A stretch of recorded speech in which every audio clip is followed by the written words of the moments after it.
What's up, world? Once again, I'm getting ready for a day of work, and all the thoughts going through my head, got to put them down on film.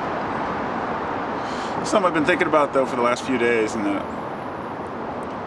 that's really, I don't know, been on the top of my mind is music. Because I watched this little, it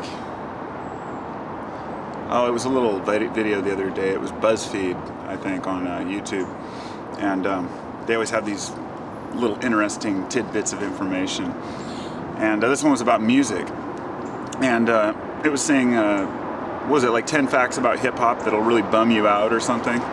And one of them was Eazy-E didn't write any of his own lyrics. Now, I know a lot of people out there don't listen to Eazy-E or rap, but I do, and always have. I listen to a lot of different rap, and that just really got my mind thinking about all the different people who don't write their own music. I don't want to diss on people that don't write their own music, because there's two different artists, there's two different art forms. There's writers and there's performers. And I was a big Grateful Dead fan for many years. Still am, but I mean, when they were around, I used to, go to every show I could. And, the Grateful Dead didn't write most of their songs. And they were written by all kinds of other artists that couldn't quite get the clout to perform the songs they wanted to. And they did a lot of cover songs.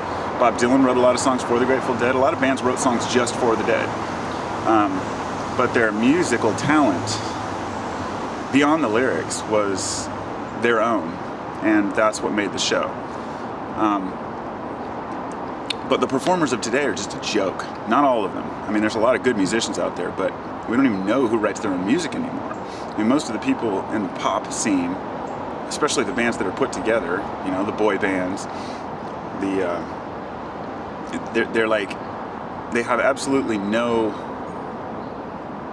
real talent other than looking good, being put into a position where they can sing, say, oh, you can sing and you look good, cool, great, we'll feed you the lyrics, we'll put the music in there, you don't have to know anything about music.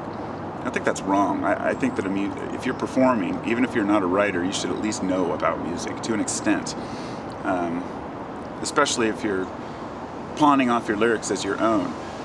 And kids are singing lyrics to, say, Katy Perry or whatever's popular these days. And I don't know anything about Katy Perry. I don't know if she writes her own lyrics or not. I'm just using it as an example, but someone like that might sing a line, and people will be like, well, if Katy says it, then it must be okay. Then I can dress like this and this. But really, the lyrics are being put out there by the music industry. So it's just a disgusting mix of garbage. But what really bothers me, I think, is I have a high respect for performers.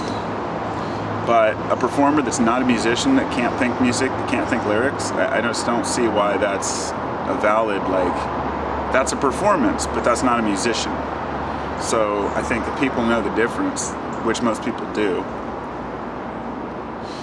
to an extent. I mean, when someone's performing. A lot of bands don't convey themselves, they don't put themselves out there as being some big writers and crazy lyrics. There's great bands out there, most heavy metal, and honestly, this is where I want to go with this. Heavy metal is the truest music that I've ever found, besides hip-hop. There's some good hip-hop, but I know that the country has the same feel for folks who live in the country, and industrial has maybe a lot of feel. Well, I don't know if industrial really does that for anybody, but this particular music is, well,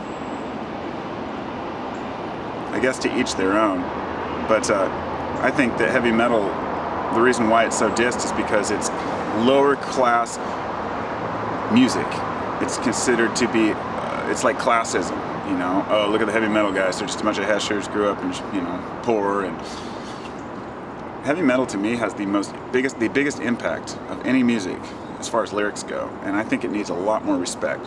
Got bands like Metallica that people just make fun of now, but oh, they sold out, whatever. But dude, Metallica nailed it in their day, and Justice for All, that album, talks about everything that people talk about online as far as governmental suppression and sending people off to war. every heavy metal song from the 80s pretty much had a message, you know, every good one. Whether it was just having fun or being serious about war and violence. And punk did the exact same thing, except for punk took it to another level. A different level, not higher, just different. But those two musics were shunned by a lot of society, but they really have a lot of good points. So respect to the metal, and respect to the artists that write their own music. And if you're into a particular band, at least do your homework on them and see if they do write their own music before you start giving them props for the music, you know. Peace.